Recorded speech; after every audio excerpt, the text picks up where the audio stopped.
Bom, nerds, aqui eu vou falar para vocês hoje, nesse vídeo, sobre o que deu certo com relação a essa produção de Superman. Muita coisa que foi muito positiva, esse filme, sem dúvida nenhuma, por isso que é sucesso de bilheteria, está nesse hype todo, e a gente vai falar o que de tão bom tem dentro dessa produção, e lógico, a gente vai falar com detalhes, com spoilers, né? Então aqui você já fica atento. Vou falar com relação ao Clark, a Lois, o que também já tem com relação à futura Sociedade da Justiça ou Liga da Justiça. Vamos ver o que James Gunn vai escolher primeiro. E também as participações aí de outros personagens, como também é essa metrópolis desse Superman, como esse Superman comporta-se ali. Então, assim, tem muita coisa que a gente vai trazer, aparições também. Então, já aproveita, já se inscreve aqui no canal, ativa o sininho para receber as notificações, ajuda a gente a bater a nossa meta aí de 3 mil inscritos, estão quase chegando lá. É com sua ajuda que a gente, com certeza, vai chegar lá e vai trazer cada vez mais produções e falar, com certeza, com muito mais críticas aqui, com todas as séries e filmes que a gente sempre traz sugestões aqui e também as nossas críticas sobre o que está chegando nos cinemas. Ah, e também aqui embaixo você pode estar aí conferindo os nossos canais aí, Instagram, Facebook, pode conferir aqui embaixo, onde a gente coloca muita informação e também tem as nossas colunas na Revista Tempo, Portal BTR e Gerais News, que além aqui do canal, a gente leva informação através desses portais, então passa aqui, confere, beleza? Bom, dito isto, agora eu vou aqui trazer para vocês o seguinte: o que eu achei que de melhor teve na produção. O último vídeo que eu falei sobre o que não rolou com relação a este filme e o que eu achei que agora, assim, na minha opinião, foi muito bom, né? E porque isso se tornou um sucesso dentro desse filme aí.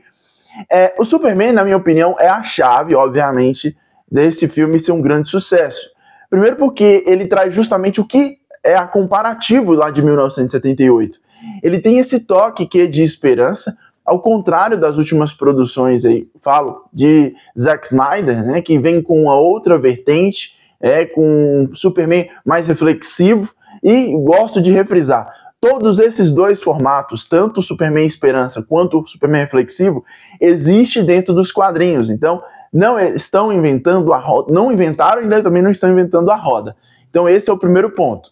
O segundo ponto é que este Superman que salva tudo e todos é a cara da Era de Prata dos quadrinhos, né, do Superman.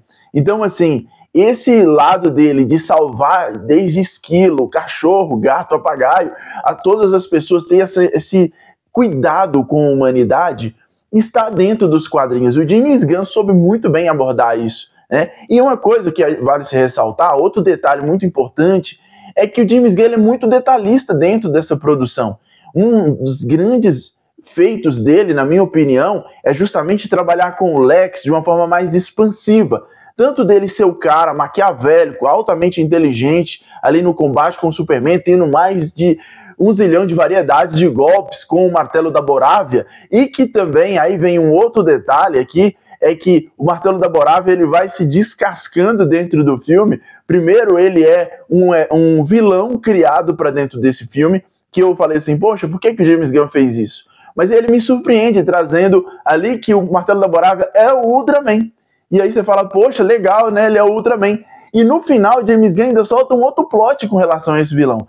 Ele é nada mais nada menos que o Bizarro. O James Gunn arrebentou com relação a esse vilão.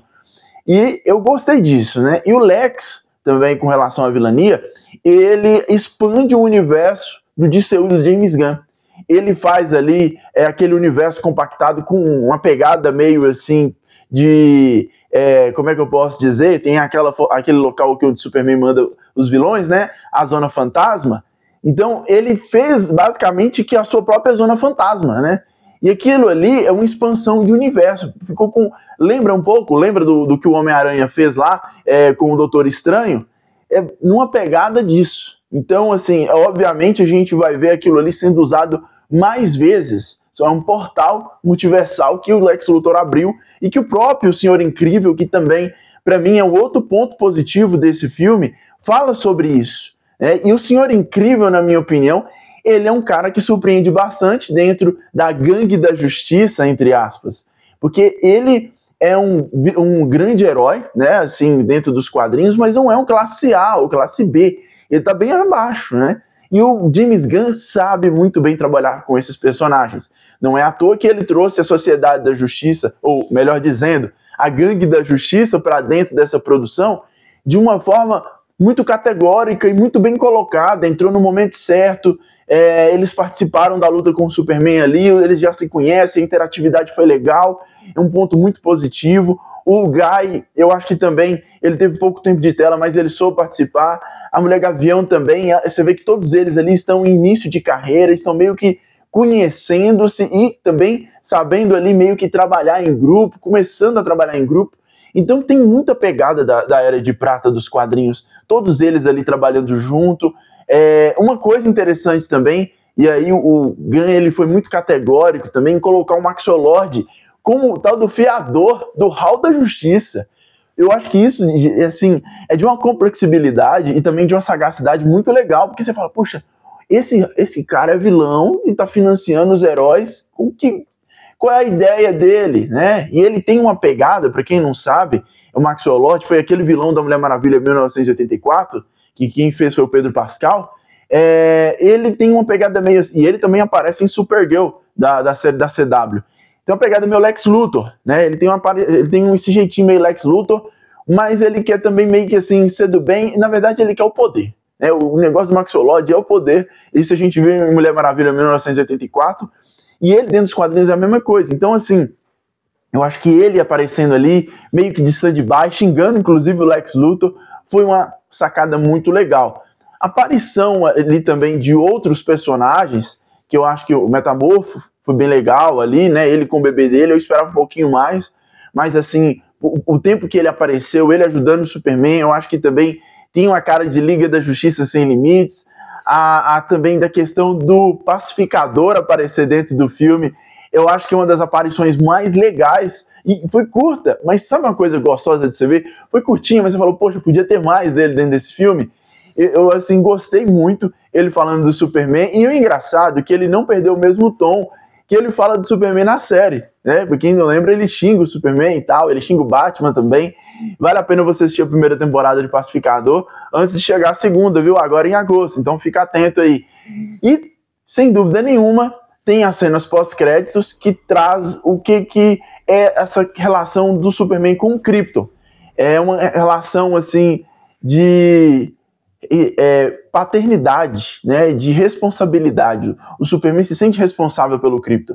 Isso aparece várias vezes dentro da produção, né, ele falando com os robôs, ele sempre cuidando do Krypton daquele jeito. E detalhe, né, para quem não sabe, no final aparece a Supergirl e o Krypton não é do Superman dentro dessa história de James Gunn, ele é da Supergirl, né? Então assim, tem toda uma história. E para você que ainda não pegou o time, o negócio é o seguinte, tem um vídeo aqui que o James Gunn, aí junto com a DC Comics, lançou uns quadrinhos do Krypton contando aí como foi a chegada dele na Terra, como é que foi ele se adaptando aqui antes de encontrar o Superman. Por isso que ele tem toda aquela alegria, né, aquela paixão com o Superman, porque ele viveu muito tempo sozinho até encontrar sua família, e depois teve a Kara, e possivelmente isso vai ser no próximo filme da Supergirl, que vai ser contado e melhor abordado. Então, nerds, eu acho que isso, para mim, assim, construiu muito bem toda a ideia de Superman, toda a cronologia. Eu acho que, assim, como eu disse, vamos ter que ver mais com relação a Lara, o Jor-El e também a Martha e o Jonathan, que são os pais do Superman, que faz muito contexto para esse herói, né? Faz muito parte dentro da história dele e é a base do Superman. E no último vídeo eu falei sobre eles, que eu achei que eles poderiam ter sido melhor abordados, então eu preciso de ver mais, e James Gunn vai ter que trabalhar mais sobre eles dentro da história do Superman em futuras produções. E como a gente já ficou sabendo aqui, tá lá no Instagram, o nosso David Crosswitch tem contrato aí para mais uns 3, 4 filmes, e ele com certeza vai fazer até mais.